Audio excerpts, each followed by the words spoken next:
Oke, teman-teman, kali ini topiknya tentang project cost management ya.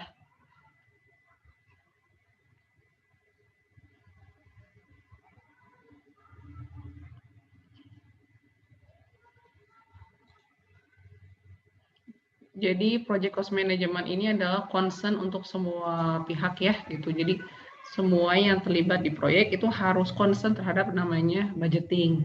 Jadi bukan hanya bagian misalnya bagian PM aja atau misalnya bagian pengadaan aja. Semua orang itu harus bertanggung jawab terhadap namanya budgeting gitu. Jadi jangan dikira ini tugasnya untuk bagian keuangan. Semua orang juga harus bertanggung jawab gitu. Ya, jadi biar sama-sama menjaga ya agar tidak terlalu apa ya over budget. Karena salah satu kriteria kesuksesan dari proyek itu sendiri adalah tepat waktu, terus budgetnya tidak berlebihan ya dan sesuai dengan spesifikasi. Jadi tiga hal itu biasanya menjadi tiga parameter utama dikatakan bahwa proyek itu berhasil atau tidak gitu ya. Terus dari mayoritas survei yang dilakukan oleh Pulse 2019, ini 2017 yang saya cantumkan di sini ya. Yang terbaru adalah masih banyak sih beberapa proyek yang memang kewalahan dalam memenuhi spesifikasi dari anggaran ya. Masih banyak yang gagal gitu. Mengapa itu bisa terjadi? Karena banyak sekali peran-peran yang miss di sananya. Misalnya dari sisi jadwalnya nggak tepat. Karena efek dari proyek tidak tepat waktu, itu efeknya adalah ke masalah budgeting, teman-teman ya. Jadi budgetingnya juga akan terganggu, itu otomatis. Ya, terus ada hal teknis, ada isu-isu yang berkembang, banyak sekali beberapa faktor yang menyebabkan proyek ini bisa jadi membengkak. Ya, dan paling banyak berkontribusi itu dari sisi manajerial ya. Misalnya kurang memahami manajemen proyek gitu ya, tidak mengimplementasikan manajemen proyek semestinya. Akibatnya apa? Jadi semuanya itu tidak ada standar, bahaya, jadi tidak konsisten, tidak standar, bisa jadi hasilnya bervariasi. Itu kan nggak boleh di dalam proyek ya, harus sama semuanya. Ya. Terus di dalam PMBOK itu tuh ada 4 prosesnya ya teman-teman ya. Ada plan cost management, ada estimate cost, ada determine budget, sama controlling cost. Plan cost management ini berbicara tentang apa sih prosedurnya ketika kita mengestimasi biaya. Ya, karena biaya ini adalah isu sangat sensitif banget ya, sangat penting, sensitif sekali dan bisa jadi kena audit gitu ya, bahan audit gitu. Jadi kalau misalnya ada anomali-anomali ini kena banget di audit ya. Jadi harus hati-hati sekali dalam estimasi biaya dari setiap aktivitas. Jadi kita kenali bagaimana pendekatannya. Ya, di Indonesia itu ada standar-standarnya teman-teman ya. Standar untuk jasa, standar untuk produk ya. Standar untuk produk kamu bisa lihat dari SNI ya, Standar Nasional Indonesia. Lalu untuk jasa kamu bisa lihat dari Inkindo, tarif-tarifnya, semuanya sudah ada biaya-biayanya ya. Jadi kita bisa merefer dari sana, teman-teman. Nah, setiap perusahaan ini memiliki karakteristik tersendiri, prosedur tersendiri, beda-beda gitu ya. Jadi kita harus ngikut dengan comply terhadap klien, klien ada di mana posisinya kita ikuti, gitu ya. Bagaimana alur pengajuannya, bagaimana reportingnya, bagaimana cara memanage biayanya, ya kita kita tanya ke klien mau seperti apa. Cuma pada umumnya, ya, di dalam PMBOK itu sudah ada pada umumnya gitu. Jadi sudah bersifat general, ya. Ketika kalian memantau kinerja proyek, kita bisa gunakan S-curve, ya. Makanya S-curve ini akan menjadi acuan utama dalam cost budgeting, ya, gitu. Nah, keempat proses itu terbagi menjadi 2 fase. Ada fase planning sama fase MNC. Di fase planning ini mulai dari planning, cost estimating, cost budgeting. Nah, apa bedanya cost estimating sama cost budgeting? Perbedaannya adalah ini levelnya aktivitas. Ya, misalnya menggali tanah untuk ditanamkan misalnya kabel. Menggali tanah berapa durasinya? Tapi kalau cost budgeting ini adalah menjumlahkan keseluruhan ya ongkos-ongkosnya dari semua aktivitas. Ya, kalau cost estimating levelnya activity berapa ongkosnya, kalau cost budgeting agregasinya gitu ya. Perbedaannya dari cost estimating sama cost budgeting. Selain itu ya ada di fase berikutnya yaitu fase MNC. Jadi si proyeknya harus bisa jalan dulu baru kita bisa menerapkan ini nih metodenya. Metode yang paling terkenal adalah earned value management. Di metode earned value management ini kalian akan dipandu bagaimana mendeteksi kesehatan dari proyek dari sisi biaya dan dari sisi waktu. Itu bisa ada metodenya, ya. Terus, nah cikal bakal dari cost budgeting adalah WBS. Makanya seperti yang saya jelaskan di pertemuan sebelumnya, WBS ini akan digunakan untuk semua kepentingan di dalam proyek, terutama untuk membuat cost budgeting. Ya, cost budgeting. Jadi pastikan WBS-nya itu sudah benar dulu. Kalau WBS-nya sudah benar, maka nanti nggak akan ada masalah. Gitu, ya. Ini lumayan ya, lumayan membutuhkan waktu, apalagi kalau misalnya berhubungan dengan compliance ya, aturan-aturan. Biasanya BUMN yang paling kaku sekali ya, BUMN, karena dia kan ada aturan-aturannya yang diatur dalam beberapa pasal. Kalau misalnya proyeknya yang middle, yang biasa aja lah, yang maksudnya dari sisi kontrak juga biasa aja, ya mungkin kita bisa mengacu pada standar secara umumnya. Ya kalau keuangan itu harus ada ini, predecessor, harus ada unitnya, harus ada unit price-nya, tinggal dikalikan gitu. Nah, lain halnya nanti sama kliennya adalah BUMN, bisa jadi nanti berbeda template-nya ya. Jadi di fase planning ini adalah kita kumpulin dulu nih informasi-informasi yang dibutuhkan ketika kita menentukan budgeting gitu. Ini penting teman-teman ya, harus dicari tahu, jangan sampai miss di proses ini ya. Kamu jangan skip nanti langsung ke cost estimating atau cost budgeting. Kenali dulu bagaimana SOP-nya di sana. Karena sekali kamu miss SOP-nya di sana, dana nggak akan cair gitu. Ya, nggak sesuai akunnya ya susah. Bisa jadi ada beberapa contoh ya, proyek akhirnya gagal bayar. Padahal proyek udah selesai dijalanin, tinggal tagihan, tapi ternyata nggak sesuai akunnya, nggak dibayar gitu. Jadi cuma 3M, makasih, makasih, makasih gitu. Kan kita nggak mau ya. Makanya jangan sampai melewatkan fase plan cost management. Cari tahu policy-policy standar yang digunakan untuk membuat cost budgeting. Ya. Nah, ini IDTO-nya ya. Nah, di dalam project charter itu sebenarnya informasi biaya proyek itu sudah disampaikan, tapi masih bersifat gelondongan, besar banget ya, masih bersifat high level. Nah, tugas kamu di dalam project cost management adalah mendetailkan sampai level activity gitu. Biayanya itu berapa sih gitu. Misalnya sama klien tuh dikasih, oke, proyek ini senilai 1 miliar. Ya, 1 miliar. Nah, nanti si PM ya akan mendetailkan sampai ke level activity ya, diposkan setiap anggaran si 1 miliar tersebut. Diposkan ke dalam satu aktivitas-aktivitas. Gitu.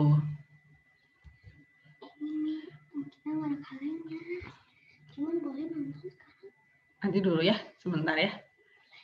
Nonton sekarang soalnya dia nggak punya banget. Iya, sok. Sorry ada interupsi anak saya tadi lewat. Terus, nah tools tekniknya itu lebih ke expert judgment, menganalisis data ya, data dari kontrak, kan project charter juga ya, mendapatkan summary informasinya itu dari agreement ya, dari kontrak, meeting, nanti outputnya adalah cost management plan. Isi dari cost management plan apa aja? Nih, kalau mau detail seperti ini mah enggak ya. Tapi ada beberapa yang bersifat mandatori, terutama ini. Nanti setiap aktivitas itu bayarannya apa sih gitu. Kayak seperti ini, satuannya mau apa? Kilogram kah? Harian kah? Bulanan kah? Liter kah? Karena bisa jadi berbeda-beda ya. Misalnya pembelian software, masa satuannya liter? Ya, Bu, kok lucu ya? Tapi itu bisa jadi terjadi ya. Banyak sekali anomali-anomali. Coba kamu googling deh ya, beberapa project yang aneh itu. Salah satunya karena harga satuannya ngaco gitu. Jadi harga satuannya harus ada ya, unit of measurement-nya tuh harus ada. Harus sesuai. Bagaimana ya caranya ya? Ini kan harus hati-hati lah kalau misalnya klien kita dari BUMN. Nah, mereka pasti punya standarnya dan mereka juga akan memberikan guidance. Kita pakai standarnya ini SNI gitu ya. Kita pakai standarnya misalnya Inkindo, ya udah kita ngacu itu situ aja. Karena publish data tersebut publish bisa kamu Google juga ya.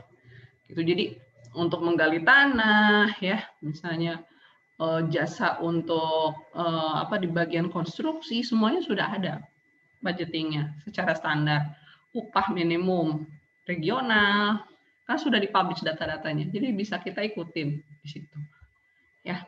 Terus mau seberapa jauh sih presisinya kita ya, presisi itu adalah karena adanya pajak bisa jadi nanti tuh nggak dapat 1 miliar ya gitu, 1 miliar lebih berapa gitu ya. Nah, misalnya nanti mau bagaimana nih angkanya gitu ya, apakah mau ada pembulatan gitu ya, tapi pembulatannya jangan 1 miliar berapa jadi dibulatin sampai 100 juta, itu mah nggak boleh, markup ya. Jadi level presisinya mau seperti apa ya, koma di angka di belakang komanya mau bagaimana. Level akurasi, tingkat sisi akurasinya mau bagaimana kita dalam estimasi biaya proyek. Terus standar-standar yang berlaku di dalam perusahaan ya. Karena bisa jadi dia memiliki standar atau budaya tersendiri dalam estimasi biaya proyek. Lalu ada controlling threshold ya. Controlling the threshold itu adalah lebih ke preferensi ya. Jadi gini teman-teman ya. Ada proyek ya, misalnya ada proyek boleh melebihi angkanya, tapi ada semacam batasannya gitu ya. Karena kan proyek itu kan uncertainty-nya sangat tinggi gitu. Kalau misalnya terjadi suatu hal, mana yang masih acceptable, itu bisa kita tanyakan ya. Seperti apa yang dikatakan acceptable ya, toleransinya plus minusnya berapa. Sebagai contoh misalnya ketika proyek ya telat karena memang misalnya COVID-19 menyebabkan kita harus amandemen proyek. Amandemen proyek itu artinya proyeknya harus diubah kontraknya. Yang awalnya misalnya harus selesai bulan November ini digeser menjadi bulan Desember. Ya, seperti itu. Nanti kita buat pengajuan baru, pengajuan anggaran baru. Senilai berapa persen? Nah, rule of thumb-nya adalah sebesar 30% dari kontrak awal. Kalau melebihi 30%, biasanya nanti kena audit. Ya, kalau misalnya proyeknya BUMN, nanti akan menjadi potensi audit bakal ditanya sama Badan Pengawas Keuangan. Gitu, ya. Jadi itu contohnya ya. Jadi ada yang disebut dengan controlling threshold. Ya. Tuh. Terus bagaimana cara mengukur kinerjanya dari sisi biaya ya? Aturan-aturannya bagaimana ya? Sebenarnya aturan secara generik itu udah ada banyak ya gitu. Tapi kita bisa gunakan metode yang paling powerful menurut saya yang disebut dengan earned value management ya. Gitu. Nanti ada videonya tentang bagaimana memahami earned value management. Lalu bagaimana melaporkan biaya-biaya yang sudah terserap, biaya-biaya yang sudah dibelanjakan ya, actual invoice dan sebagainya. Bagaimana sih flow of communication-nya itu harus ditentuin juga. Kadang kita tuh nggak ngeh ya, informasinya tuh liar begitu saja, tidak ada PIC-nya, jadi seolah-olah kita nggak ada reporting-nya. Makanya hal tersebut harus diidentifikasi sedini mungkin. Ya, itu contoh dari cost management plan. Nah, sekarang di tahap estimating cost, yang seperti Ibu bilang, proses untuk menentukan ya biaya untuk level aktivitas ya, level activity untuk menyelesaikan suatu project ya, untuk menyelesaikan aktivitas di proyek ya, salah satu aktivitas di proyek berapa sih biayanya? Gitu. Nah, metodenya mirip sekali ketika kamu mengestimasi durasi ya. Ada analogus, parametrik, bottom up, 3 point ya, mirip lah di sini. Terus untuk menentukan untuk menentukan biaya aktivitas, kamu harus pahami nih, ada yang disebut dengan variable cost sama fixed cost. Perbedaannya apa sih variable cost sama fixed cost ini gitu ya. Nah, seperti dilihat di dalam layar screen kalian, kalau variable cost ini dia akan senantiasa berubah seiring dengan deliverable-nya, seiring dengan volumenya yang digunakan di dalam project gitu ya. Misalnya gaji ya, terus biaya material, ya. Nah, kalau fixed cost itu cenderung flat. Ya ada sih sebenarnya, ada kenaikannya, cuma kita bisa katakan flat. Contohnya kayak misalnya sewa, biaya listrik, jasa keamanan, biaya setup, rental, macam-macam. Itu contoh dari fixed cost, ya. Terus ada biaya di AKBI kayaknya udah dibahas juga kali ya, direct cost sama indirect. Saya nggak akan jelasin lagi ya. Ini contoh-contohnya. Yang jelas maksud saya adalah kalau di proyek biaya variable cost sama biaya direct cost itu jauh lebih besar dibandingkan dengan biaya indirect cost atau biaya fixed cost. Jadi nggak ada yang namanya biaya fixed cost itu jauh lebih besar banget, proporsinya besar dibandingkan dengan variabel. Nggak ada seperti itu. Ya, kalaupun ada, itu akan menjadi temuan teman-teman, jadi temuan karena itu tidak berkaitan secara tidak langsung di proyek gitu. Jadi cara ngapalinya adalah kalau biaya ini nggak ada, maka proyek nggak akan jalan. Kalau biaya ini nggak ada, nggak akan kelihatan wujudnya. Gitu. Ya, nah itu cara memahami perbedaan dari antara direct sama variabel ya. Terus ini adalah teknik-teknik untuk mengestimasi dari biaya proyek gitu ya. Misalnya nanti kamu mau main tender nih, udah ancer-ancer ya. Kamu udah nyiapin tuh proyeknya dari sekarang inisiasi.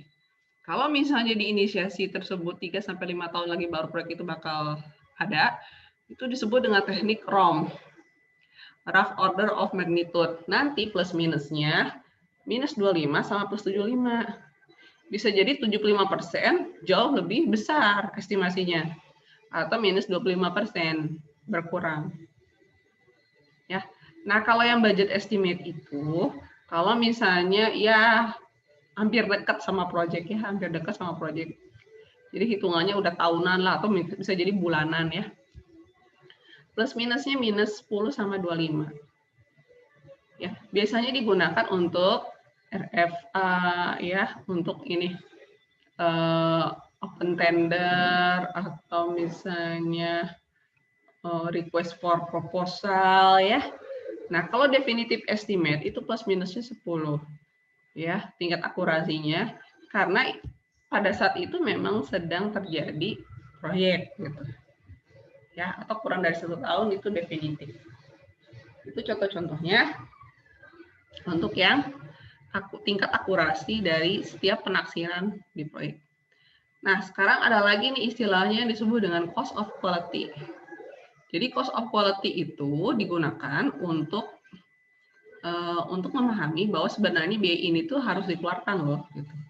Ya, nanti akan saya jelaskan di slide berikutnya. Terus tadi kan ada metode analogus ya. Analogus itu disebut dengan top down. Maksudnya apa? Jadi ambil gelondongan besar aja gitu. Ya, misalnya ini ada proyek, ya, ada proyek kajian gitu ya. Ada proyek kajian. Ternyata proyek kajian itu senilai 1 miliar. Karena di orang tersebut memang pernah berkecimpung di proyek yang serupa gitu ya, jadi sekitar 1 miliar. Ya udah 1 miliar tersebut akan menjadi pegangan kita. Keuntungannya dengan menggunakan analogus itu adalah ya lebih cepat, tidak mahal. Ya, terus aktivitasnya nggak perlu kita uraikan secara detail. Kekurangannya adalah kurang akurat aja sebenarnya ya. Terus si estimatornya jangan asal, harus dipilih memang orangnya itu sudah memiliki pengalaman. Akan sangat sulit kalau misalnya untuk proyeknya itu memiliki ketidakpastian sangat tinggi. Kalau memiliki ketidakpastian sangat tinggi, kamu bisa menggunakan metode bottom up. Jadi kalau bottom up itu jadi per activity kita identifikasi berapa biayanya. Jadi mulai dari level aktivitas. Nanti akan digunakan sebagai basis pengendalian biaya. Gitu. Cuma kekurangannya ya lama, berkali-kali negosiasi, berkali-kali ketemu, menentukan setiap setiap biaya aktivitas. Ya. Gitu. Oh lumayan ini yang ke toilet ada banyak ya, 1, 2, 3, 4, 5, ada 5 orang yang ke. Oke, sekarang conformance ya. Jadi gini, ini berkaitan dengan failure ya, failure atau reject. Kalau fail atau reject di tangan customer itu fatal menurut saya ya. Karena apa? Ibaratnya misalnya kalian nih ada rumah makan lah, di rumah makan tiba-tiba pada saat kalian makan ada kecoa gitu, pasti kalian akan secara tidak langsung keluarkan HP, jepret aja ya. Warteg ini misalnya mengeluarkan apa ya, menu baru kecoa gitu misalnya, wah viral semuanya ya. Bisa jadi nanti apa, citra dari si rumah makan tersebut turun ya gitu. Nah, lain halnya kalau misalnya sebelum disajikan ke customer, si pelayannya menemukan wah ada kecoa nih gitu ya. Mumpung belum dikasih ke pelanggan, ayo kita buang aja, kita buat lagi yang baru. Soalnya kalau ketahuan nanti bisa fatal. Nah, ini berkaitannya dengan istilah cost of quality. Jadi conformance itu biaya yang sengaja kita keluarkan untuk menghindari biar tidak terjadi fail di tangan customer ya. Ya, kita harus lakukan semacam usaha preventif. Misalnya apa? Training, pelatihan, inspeksi gitu. Jadi sebelum di tangan klien tuh harus kita cek berkali-kali. Jangan sampai itu terjadi. Karena kalau sudah di tangan klien, biayanya jauh lebih besar. Ya, biayanya sangat besar sekali untuk memulihkan nama lah ibaratnya. Ya kalau proyeknya nggak sukses lah, pasti kan kita loss ya, nggak dapat opportunity untuk mendapatkan proyek berikutnya. Ya, jadi kalau misalnya ini terjadi, biasanya ada satu garansi ya, asuransi ya. Ya walaupun ya ada juga biaya dikeluarkan lah ya, biaya dikeluarkan untuk merecover ya nama perusahaan. Kalau bisa itu terjadi fail. Nah, makanya we spend a lot of money in non-conformance issue. Jadi kita harus siapkan sejumlah biaya besar justru untuk non-conformance dibandingkan dengan biaya conformance, karena nanti jauh lebih besar, kita harus siapkan gitu ya. Gitu. Terus, nah ini membantu kalian nih ya. Ini disebut dengan vendor estimate, bukan client estimate ya. Vendor estimate. Kalau klien sih biasanya lebih ke saya punya uang misalnya sekian, tolong jadikan jadi rumah gitu ya. Gitu. Nah kalau dari sisi vendor dia akan membreakdown di uang-uang tersebut diposkan ke dalam beberapa aktivitas atau di WBS item. Makanya itu disebut dengan seller estimate, kontraktor estimate atau vendor estimate. Kalau klien boleh nggak sih buat kayak gini? Nggak match aja sih sebenarnya, karena kan ini rahasia perusahaan sih, biasanya rahasia dari sisi vendor. Jadi biar tahu nih diposkan kemana aja sih uang-uangnya. Misalnya saya beli rumah ya tipe 36 sebesar 300 juta gitu. Mungkin realitanya ya justru profitnya tuh biaya HPP-nya mungkin 100 juta, 200 jutanya adalah biaya perizinan, biaya untuk project management, biaya untuk training dan sebagainya, reserve gitu. Paham nggak? Nah, jadi tabel ini dari sisi klien, dari sisi vendor sekali lagi, ya. Gitu. Terus boleh nggak Bu klien tahu? Boleh klien tahu. Nanti ada lagi tabel berikutnya. Biasa ciri khasnya nggak ada ini nih. Nah ini nggak ada. Kalau ciri-ciri vendor estimate itu ada sisi reserve, karena reserve ini kan dari sisi yang mengerjakan proyeknya, gitu, yang terlibat. Gitu. Oke, nah ini misalnya itemnya ada ini ya, ada project management, hardware, software, testing, training support. Ini sebenarnya adalah WBS itemnya gitu. Terus proyek ini adalah proyek pembuatan aplikasi gitu misalnya. Dari sisi project management ada PM, lalu ada tim proyeknya juga, lalu ada kontraktor. Kontraktor itu untuk mentesting ya, melakukan pengujian. Oke, nah ini biayanya. Biayanya mau seperti apa sih dibebankan? Misalnya di sini ya, karena saya menggunakan acuannya dari bukan Indonesia ya. Jadi dibayarnya per jam. Dibutuhkannya berapa jam. Jadi kalau di luar negeri itu memang satuannya udah jam gitu ya. Dibutuhkannya berapa jam dari sisi PM, project team gitu. Biaya per jamnya tuh berapa? Nanti dikalikan. Gitu. Ya. Terus untuk yang project team members nanti dikalikan gitu. Ya yang jelas PM pasti ada cuma satu ya. Situ. Terus udah dijumlahkan. Nah, sekarang saya butuh pengadaan alat perangkat kelasnya gitu ya. Satuannya apa di sini? Nah, bisa jadi ini satuannya ya, bukan unit per hours lagi gitu. Pieces gitu, 4 pieces. Jadi dikasih ketentuan di sini pieces. Ya, jangan semuanya jadi jam karena jadi nggak nyambung. Nah, terus di sini lagi ada lisensi software 100 pieces gitu. Kasih keterangan 100 pieces. Nah, software development kenapa ini kosong? Nanti akan dijelaskan di slide berikutnya. Karena untuk mengembangkan aplikasi, unit measurement-nya bisa jadi berbeda, seperti line of code. Jumlah dari codingan berapa contohnya. Nanti dikalikan. Jadi dibuat seadil-adil mungkin. Ya. Gitu. Nah, terus Bu, di sini kok ada reserve. Reserve ini untuk mengantisipasi kalau misalnya terjadi fail, kita masih punya uang. Kita masih punya biaya cadangan gitu. Bu, kalau ini nggak kejadian gimana? Ya ambil aja jadi profit, bagi-bagi aja gitu. Ya, tapi kita harus set aside, kita simpen dulu gitu. Ya.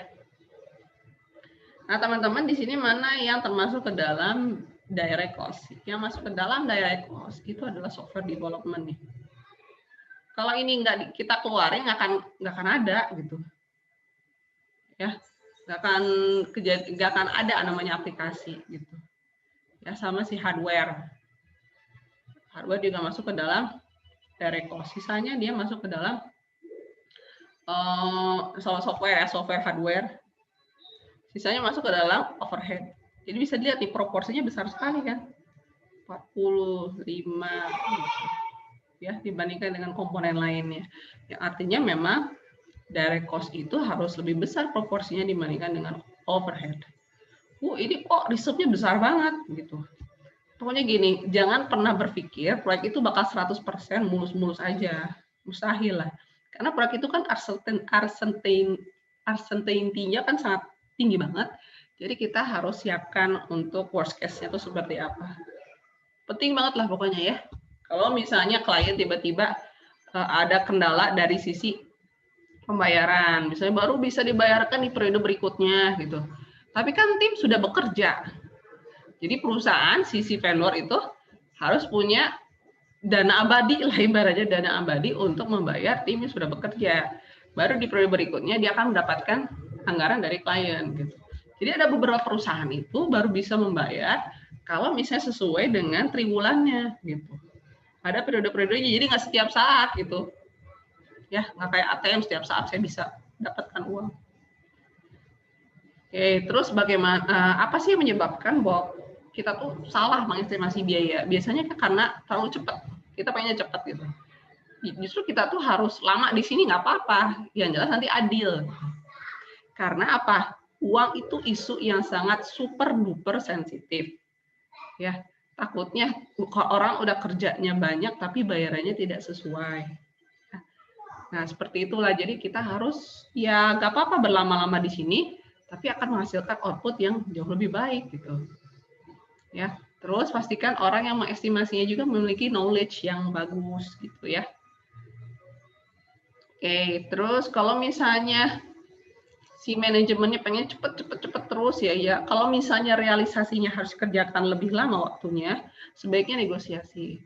Ya, kalau terlalu cepat bisa jadi nanti banyak gagalnya, jadi akan menimbulkan chaos di kemudian kelak. Nah, sekarang di tahap determine budget.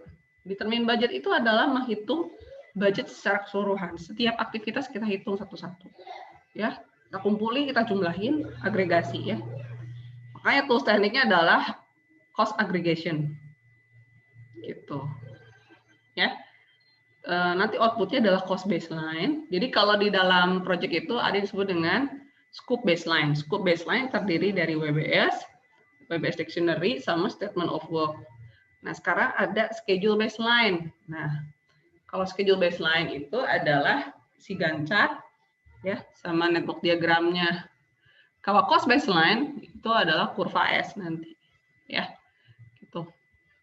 Nah, cost agregasi itu apa sih sebenarnya? Jadi gini teman-teman, ini dari sisi vendor ya. Aktivitas kan sudah diketahui ya semuanya. Lalu kita bisa masukkan kontingensi.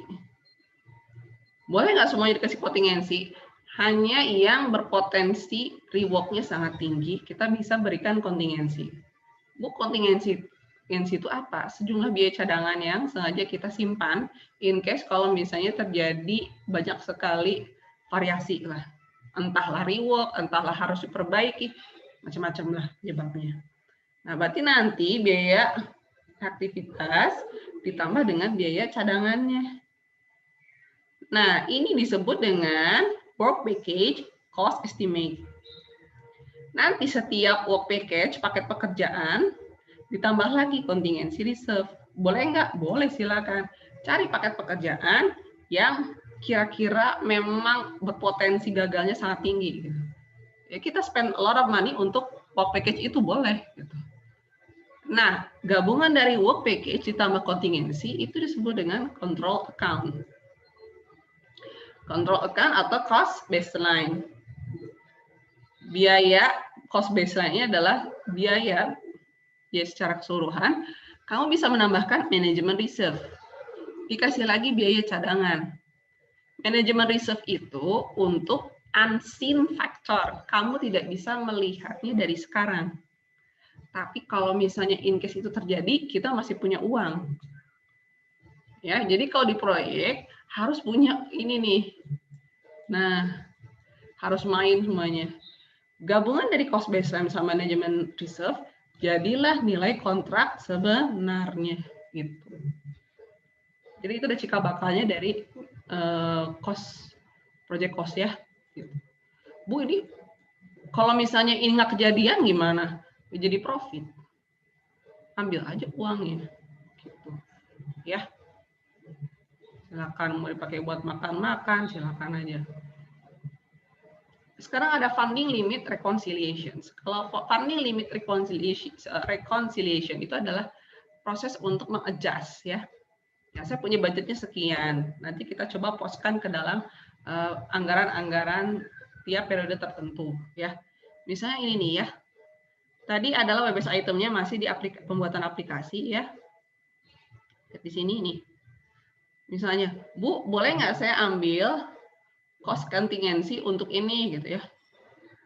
Sebenarnya ini tuh bukan direct cost sih, nggak perlu lah kita masukin cost contingency ke sini. Justru kita bisa taruh ya cost contingency untuk biaya ini nih.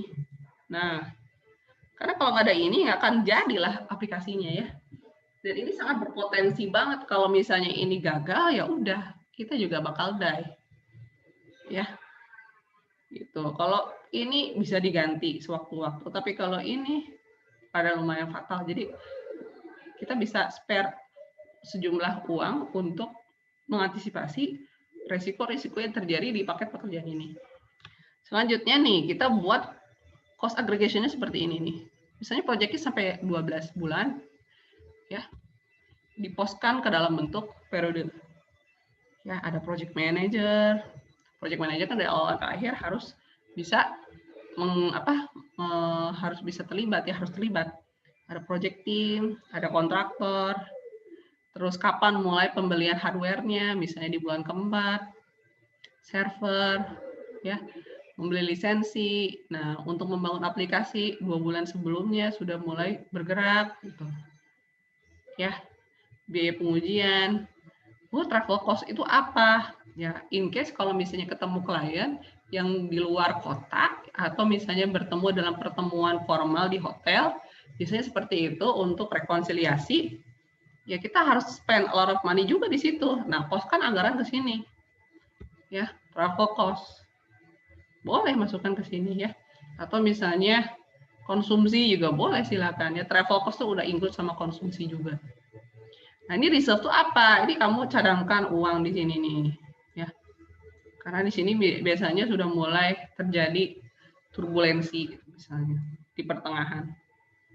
Nah, ini disebut dengan cost aggregation. Jadi harus sedetail ini. Selanjutnya adalah controlling cost. Untuk mengendalikan budgeting, kamu butuh metode, itu aja. Ya, kamu butuh tools. Nah, biasanya disebut dengan kurva S ya. Nah, bagaimana ITTO-nya? ITTO-nya bisa dilihat dalam screen ini ya. Yang jelas, tools teknik yang biasa digunakan untuk memonitor bukan jadwal, biaya di proyek, kita bisa gunakan analisis data, membandingkan data yang di lapangan sama yang di perencanaan gitu ya. Lalu kita juga bisa melakukan peramalan, teman-teman. Nih, outputnya meramalkan. Kalau kinerja proyeknya begini-begini aja, kapan selesainya? Kita bisa ramalkan, teman-teman. Kalau misalnya kinerjanya seperti ini aja, biayanya jadi berapa? Itu bisa diramalkan.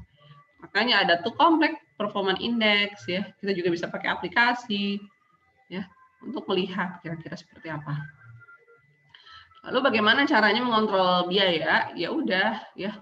Kita lihat misalnya ikuti aja rencananya seperti apa. Itu aja, baca kembali kontraknya. Jangan sampai jauh dari situ. Ya. Terus kalau misalnya ada perubahan, satu, record, simpan. Siapa tahu itu akan menjadi cikal bakal amandemen ya. Lalu hindari, bagaimana untuk menghindari adanya perubahan, pastikan semuanya itu inline dengan kontrak ya. Cari tahu spesifikasinya apa dan penuhi itu, lalu lakukan checking berkala. Nah, salah satu tools yang digunakan untuk memonitor project yaitu earn value management. Jadi earn value management adalah konsep di mana kayak seperti ini ya, mendeteksi. Kalau 120 gitu ya tekanan darahnya masih normal. Kalau 90 berarti tekanan darah rendah gitu. Sama kayak di proyek juga, nanti ada angka-angkanya. Kalau melebihi angka tersebut, artinya proyek itu lagi sakit. Lagi sakitnya maksudnya gimana? Dia itu proyeknya diprediksi telat, gagal, biayanya membengkak, itu bisa kita prediksi. Nah, pakai model matematika yang sederhana lah sebenarnya ya. Gitu. Ini gambarannya ya, misalnya direncanakan 100.000. Kondisinya 100% harus sudah selesai lah ya. 100.000. Ternyata pada saat di lapangan hanya 80.000. Nah, kamu jangan sesumbar, ini artinya efisiensi. Kalau 80.000 itu ternyata proyek yang sudah diselesaikannya hanya 50%, sebenarnya rugi. Makanya kamu butuh lagi informasi yang disebut dengan earn value management. Nah, ini earn value ini saya akan PR-kan untuk kalian tonton ya videonya karena nggak akan cukup di sini. Gitu. Semuanya. Nah, ini contohnya ini Gantt chart-nya. Di dalam earn value management ada PV, ada EV, ada actual cost ya.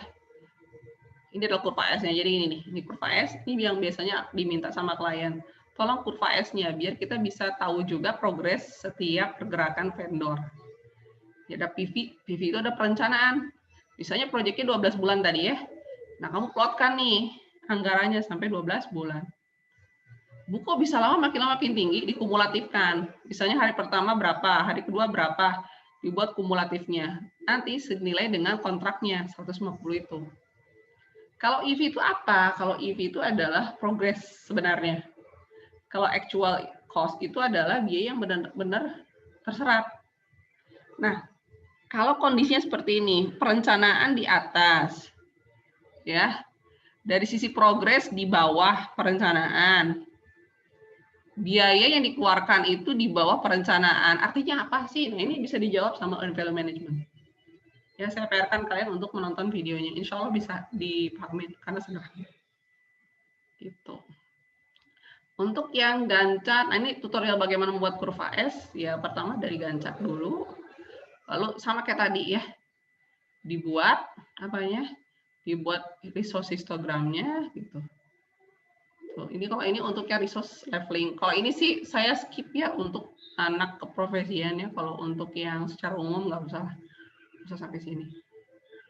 Gitu. Oke, sampai di situ aja. Ada yang mau ditanyakan?